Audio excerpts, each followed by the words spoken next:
Bien, un buen día con todos y cada uno de ustedes, mis apreciados estudiantes de nuestra modesta casa de estudios, Uribe School. De salida, tu profesor César Gerardo Uribe Guamaní, profesor responsable del curso de Historia del Perú. Y esta clase va dirigida a los estudiantes del segundo año de secundaria de nuestra modesta casa de estudios en Uribe School. Segundo año de secundaria, sección A.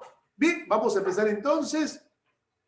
Abrimos los telones, señoras y señores, para el inicio al desarrollo de nuestra sesión de clase.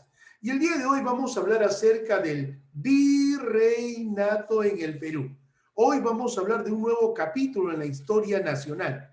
Hoy vamos a hablar de un tiempo en el cual España tuvo bajo merced, bajo opresión, a nuestro querido Perú. Este tiempo es conocido con el nombre del virreinato, el cual se inicia el 20 de noviembre de 1542 y se prolongaría hasta 1820. Casi 300 años de opresión, de maltrato, de dependencia por parte de España a nuestro territorio. Bien, el virreinato del Perú, mis apreciados estudiantes, en la historia abarcó los países de Bolivia, Ecuador y nuestro Perú. Acuérdense que el virreinato en el Perú se crea el 20 de noviembre de 1542 bajo real cédula, ¿no?, emitida por el rey Carlos I o Carlos V, rey de España. Vamos a definir el virreinato en el contexto histórico de la historia colonial. El virreinato del Perú fue creado por el rey de España, Su Majestad Carlos I o también Carlos V, por real cédula del 20 de noviembre de 1542. Carlos V quiso convertir a este territorio en el territorio más poderoso del mundo y sobre todo de toda América del Sur.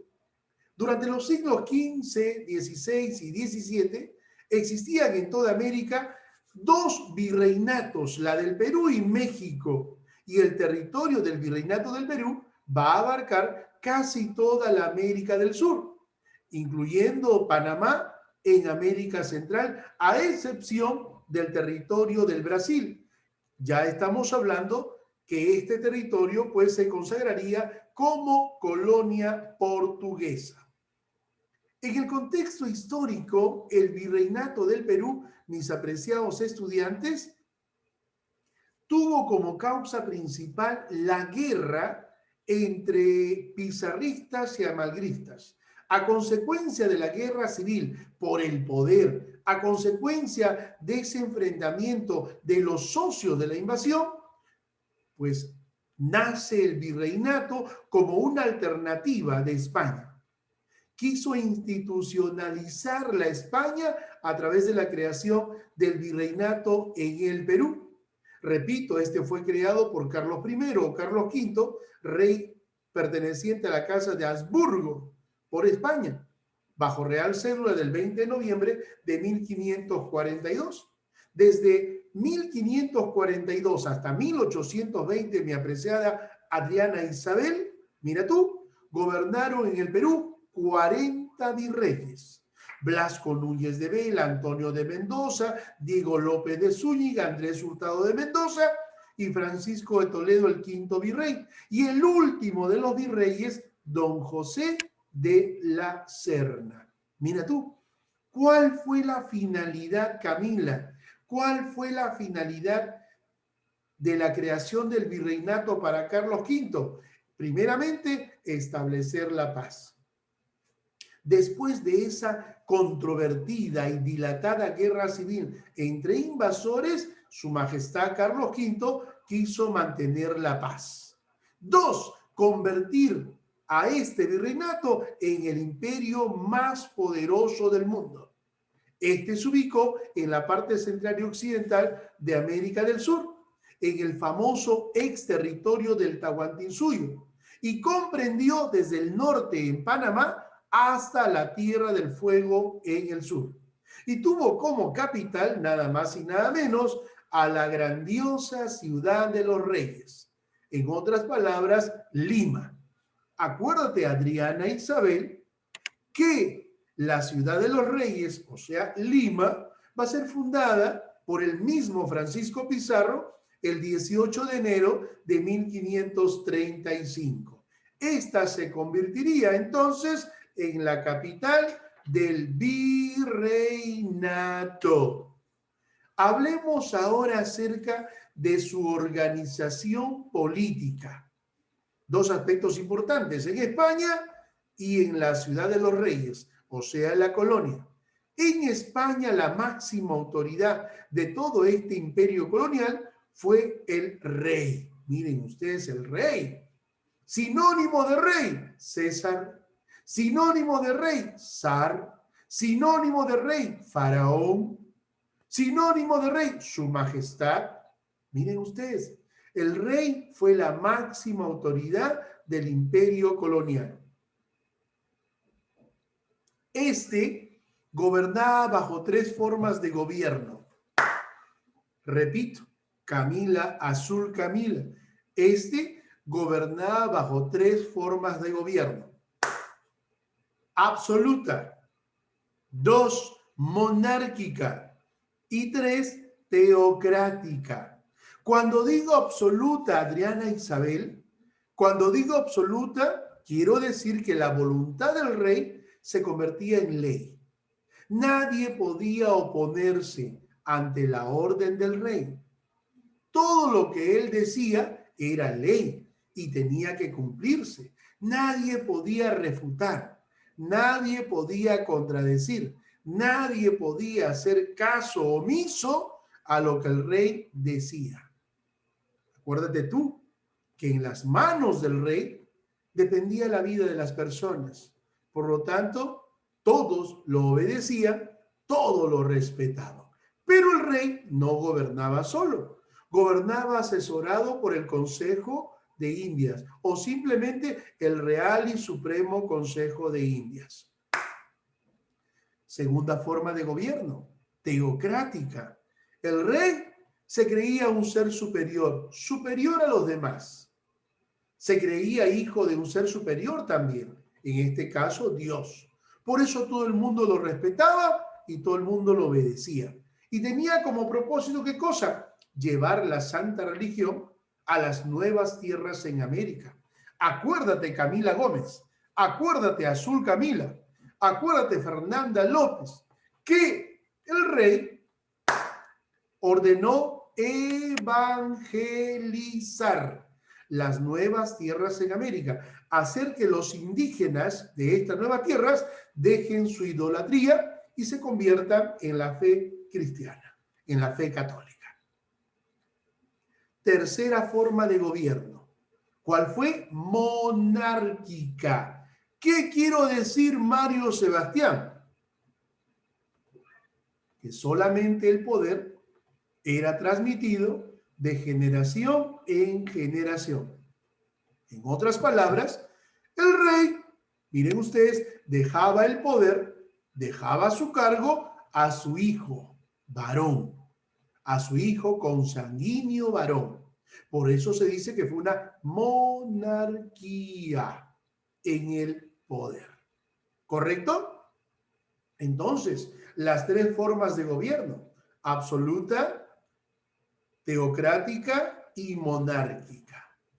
Te dije hace un instante que el rey no gobernaba solo, gobernaba asesorado, gobernaba monitoreado, gobernaba direccionado por el Real y Supremo Consejo de Indias. Este era una institución muy superior a todas.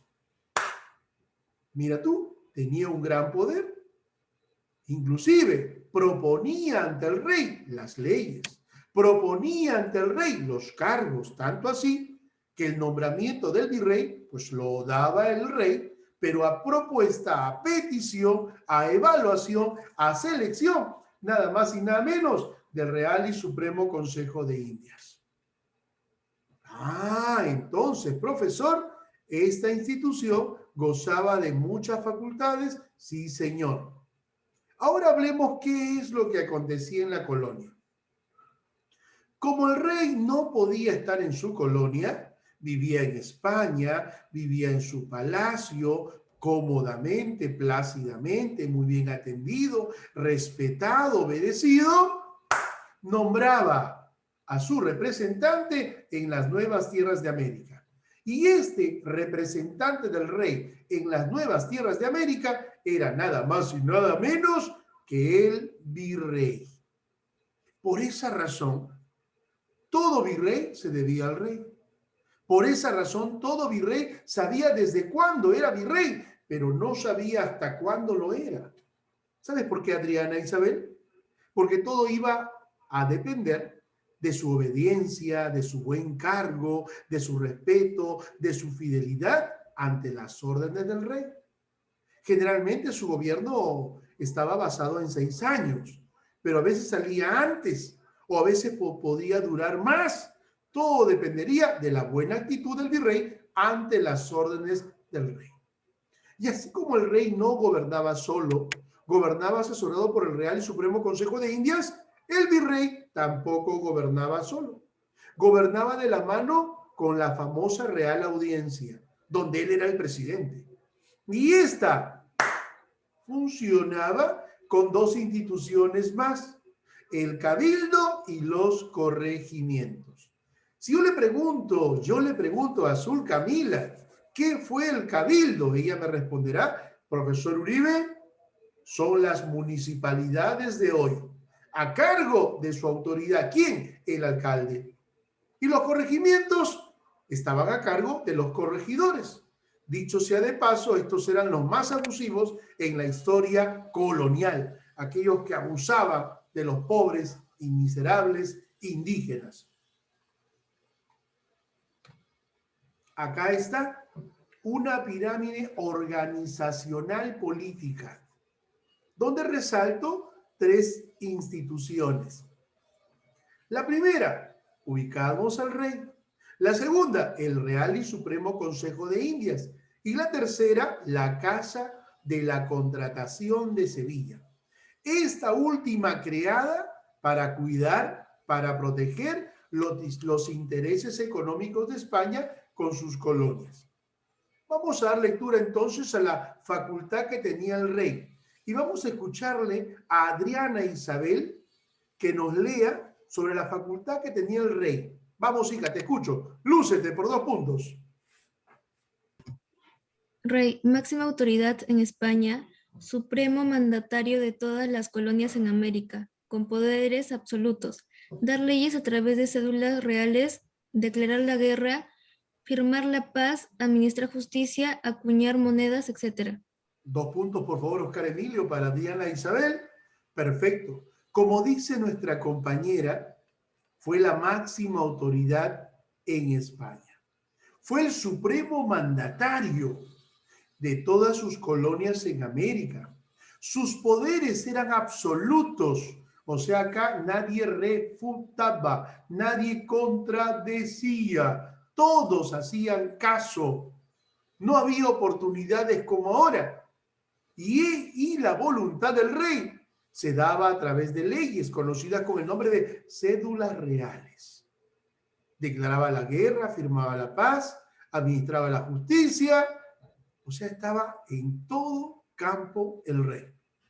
Bien, ahora pasamos al Real y Supremo Consejo de Indias. Y vamos a escucharle a Dámaris, que nos lea acerca de la facultad del Real y Supremo Consejo de Indias. Vamos, Dámaris, por 2 puntos, te escucho. Emitía reales células y reales órdenes. Este organismo era quien resolvía en últimas instancias en todos los pleitos que las audiencias. Este puesto era superior al del virrey. Está compuesto por un presidente, un canciller, un registrador, 8 consejeros, un fiscal, 2 secretarios y un cronista o escritor. Gracias. Perfecto. 2 puntos para Dámaris, por favor. El Real y Supremo Consejo de Indias. Mira, fue la institución más grande con mucho poder. De la mano del gobierno del rey, emitía las famosas reales cédulas o reales ordenanzas. Era quien resolvía cualquier situación, controversia, pleitos en las denominadas audiencias. Este puesto era superior, nada más y nada menos, a la de los virreyes. Los virreyes se debían a esto porque a propuesta de ellos el rey los nombraba. Y estaba constituido por un presidente, por un canciller, por un registrador, por 8 consejeros, por un fiscal el acusador, 2 secretarios y un cronista o escritor. ¿A quién se le llamó cronista? ¿A quién se le llamó cronista? ¿Está Carlita Farroñán por ahí? ¿A quién se le llamó cronista? Se le llamó cronista a todo aquel personaje que escribía. ¿Qué cosa? Todo lo que veía, todo lo que escuchaba y todo lo que se imaginaba. Y gracias a esto, escúchame bien, hoy se puede reconstruir la historia colonial. Así es, hoy se puede reconstruir la historia colonial. Miren ustedes, importante. Hubieron muchos cronistas, cronistas españoles y cronistas también indígenas, como Tito Cusi Yupanqui, miren ustedes, Felipe Guamán Poma de Ayala y el mismo Garcilaso de la Vega, ¿no? Seguimos entonces. Ahora hablemos de la institución creada en 1503 para cuidar los intereses económicos de España. Vamos a escucharla a Fernanda López Ríos. Vamos, Fernanda, 2 puntos, lúcete. Se creó en 1513. Su función, administrar y controlar el tráfico comercial entre España y América, formada a los pilotos para los viajes a las Indias. Recibían informes sobre lo descubierto y explorado. Muy bien. 2 puntos para Fernanda López, por favor, Oscar Emilio. Creada en 1503 con la finalidad de administrar y controlar y cuidar el tráfico comercial entre las colonias de España y América.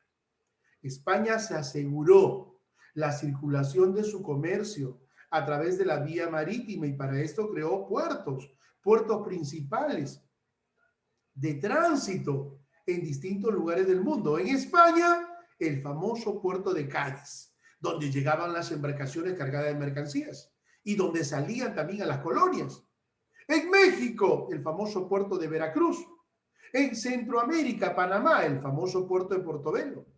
Y en el Perú, nada más y nada menos, el famoso puerto del Callao, el más importante de todos. Formaba los pilotos para los viajes a las Indias. Así le llamaban al nuevo territorio explorado, sometido de América, las Indias. Seguimos entonces. Es importante que tú conozcas, ¿qué cosa? Las dinastías, en cuanto se refiere a los reyes que ocuparon el trono de España. Mira tú, si el virreinato en el Perú fue creado en 1542 y duró hasta 1820, es importante que tú sepas que 10 monarcas ocuparon el trono de España. 10 reyes ocuparon el trono de España. No te olvides. 10 reyes. De esos 10 reyes, los 5 primeros pertenecieron a la Casa de Austria o también la Casa de Habsburgo. Y los 5 restantes pertenecieron a la Casa de Francia o también a la Casa de Borbón. Ah, mira tú. El primero de ellos, perteneciente a la Casa de Austria, Carlos I, Felipe II, Felipe III, Felipe IV y Carlos II. En cuanto a los reyes borbónicos, tenemos a Felipe V, Fernando VI, Carlos III, Carlos IV y su hijo Fernando VII. Estos 2 últimos, papá Carlos, hijo Fernando, se enfrentaron nada más y nada menos al poderoso ejército francés, dirigido nada más y nada menos por el grande Napoleón Bonaparte. ¿Has escuchado hablar de él? Napoleón Bonaparte con sus ejércitos invadió España. Mantuvo cautivo tanto a papá Carlos y a hijo Fernando. Los llevó a prisión y en su reemplazo coronó como nuevo rey a su hermano menor, a José Bonaparte, más conocido en la historia, con el nombre de Pepe Botella. Mira tú, hasta que los ingleses aparecieron y expulsaron a los franceses del territorio español. Y ahí nuevamente España se recuperaría ya con la presencia del rey Fernando VII. Este rey también es importante porque durante su gobierno o su reinado se presenta nada más y nada menos la aparición de la Corriente Libertadora del Sur, dirigida por don José de San Martín, y luego la Corriente Libertadora del Norte, dirigida por Simón de José, Santiago por la Santísima Trinidad, Bolívar, Palacios y Soto, nombre de Simón Bolívar. Mira tú. Entonces, profesor, 10 monarcas ocuparon el trono de España y 40 virreyes se sentaron en el sillón de gobierno durante los tiempos del virreinato. No te olvides. El rey vivía plácidamente en su palacio. El rey vivía plácidamente en su palacio rodeado de grandes comodidades. Era admirado, respetado y obedecido. Por esa razón él no podía estar en sus colonias. Razón por la cual el rey va a nombrar a su representante en su colonia. Y el representante del rey en su colonia fue el virrey. Y para ser virrey había 3 requisitos. ¿Cuáles fueron, profesor? Primer requisito, ser español, chapetón peninsular, pertenecer a la península ibérica. Segundo requisito, Adriana Isabel, pertenecer a la clase social alta, o sea, ser integrante de la nobleza. Tercer requisito, distinguirse, haberse distinguido en anteriores cargos antes del nombramiento a virrey. 3 fueron los requisitos importantes. Y su nombramiento se debía nada más y nada menos a la selección y a la propuesta del Real y Supremo Consejo de Indias ante el rey. Era nombrado generalmente por 6 años, pero eso va a depender de los intereses reales. Va a depender de la fidelidad, va a depender vamos a ver así, de la buena obediencia que el virrey tenía ante las órdenes del rey. A veces duraba más y a veces duraba menos. ¿Me entendieron? Ser virrey era gozar, miren ustedes, de 6 poderes. Repito, vuelvo a repetir, escúchame bien, Azul Camila. Ser virrey era gozar de 6 poderes. 1, de poder político. ¿Qué quiero decir? Representante del rey, máxima autoridad y legislar la vida colonial. Poder económico, dirigía la recaudación de impuestos. Fomentaba la industria y el comercio. Poder militar, jefe de las Fuerzas Armadas, mar y tierra. Y tenía como tarea mantener la paz. Poder social, era el más importante, el más elegante, el más fino. El número 1 en la sociedad. Y no podía enamorarse ni casarse en la colonia con ninguna persona. Solo en España. Y traer a su esposa acá, a la ciudad de los reyes. En lo judicial, era presidente de la Real Audiencia. No contaba ni con voz ni voto. En lo religioso, nombraba a los párrocos y velaba por la propagación de la fe. El español no solamente llegó al Perú con su espada, con su arcabuz, con sus caballos, con sus escudos, no. El español también vino portando una cruz y una Biblia. Tenía una tarea, ¿cuál? Evangelizar. ¿A quién? A los indígenas. ¿Por qué? Porque estos eran idólatras. La religión de estos fue politeísta y panteísta. Y la tarea, ¿cuál fue? Convertirlos en la santa religión católica. Miren ustedes. Todo virrey tenía la obligación de... ¿Sabes qué obligación tenía Adriana? Adriana, mírame. ¿Sabes qué obligación tenía el virrey? Escribir todos los días. Así como tú escribes y tienes tu diario, qué es lo que pasa en el día, el virrey tenía obligación de hacer lo mismo. Todos los días escribía lo que pasaba en la colonia. Mira tú cuánto de documentos, cuántas hojas utilizó, papel y pluma. Y al finalizar su gobierno, todos esos escritos se le entregaban en las manos del nuevo virrey. Y el nuevo virrey tenía que leerlas para saber cómo era la ciudad de los reyes.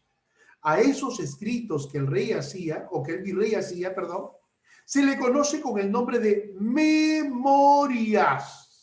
¿Con qué nombre, Damaris? ¿Con qué nombre se les conoce? Memoria. Memorias. Esas son las memorias. Gracias a las memorias, señores, podemos reconstruir la historia colonial. Todo virrey, antes de dejar su cargo, antes de irse a España, era sometido a un proceso de investigación. Era sometido a un proceso de investigación muy severo. No entiendo, profesor. Se le investigaba para saber si en su gobierno había sido honesto o no.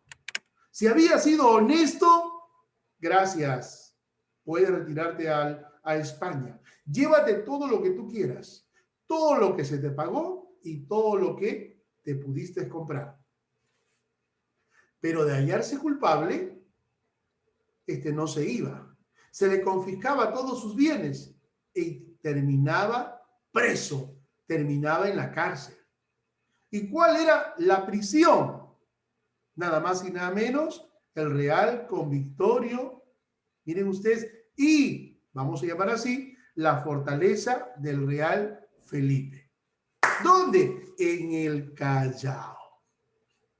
Fue, vamos a llamar así, una especie de cárcel, donde iban todos aquellos que habían cometido alguna infracción o algún delito. Profesor, los principales y más importantes virreyes de la época colonial fueron muchos, pero vamos a resaltar a los principales. Blasco Núñez de Vela fue el primer virrey del Perú. Lamentablemente no pudo gobernar porque fue asesinado por el grupo de, vamos a llamar así, pizarristas al mando de Gonzalo Pizarro, luego de haber emitido las famosas nuevas leyes en 1542, donde se le quitaba todo el poder y toda la facultad a los corregidores y se le entregaba a la corona española. Lamentablemente muere luego de ser derrotado en la famosa batalla de Añaquito, 1546.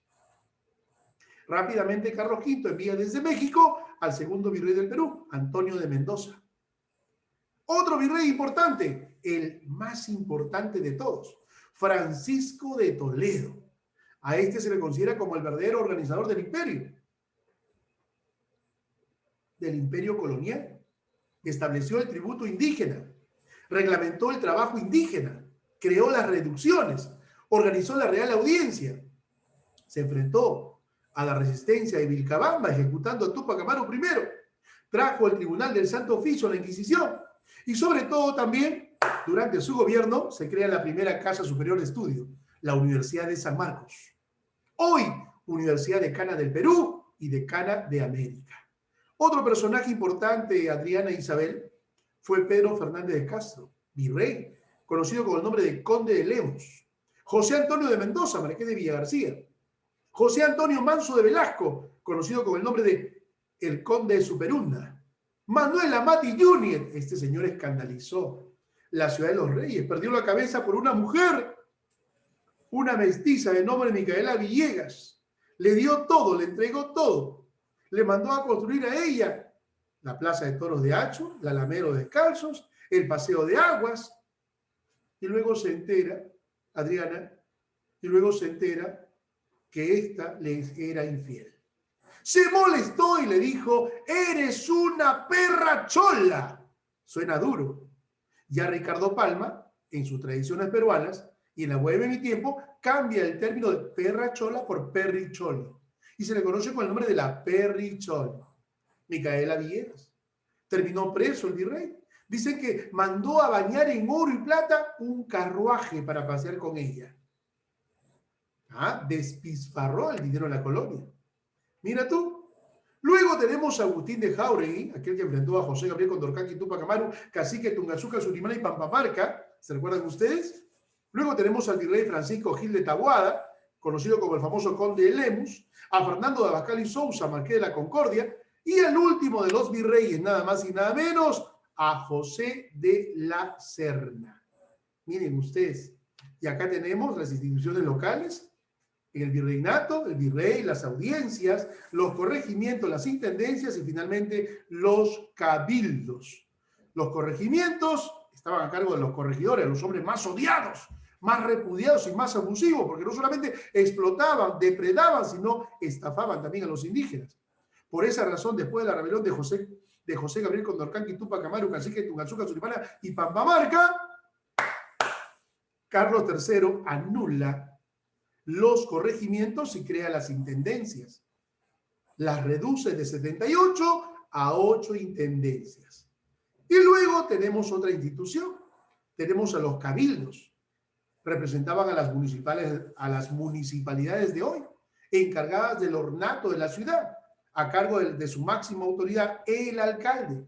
Y acuérdate tú que el primer alcalde fue nada más y nada menos que Nicolás de Rivera, conocido como el Viejo, aquel hombre que trazó y cruzó la línea que trazó Francisco Pizarro en la línea del Gallo.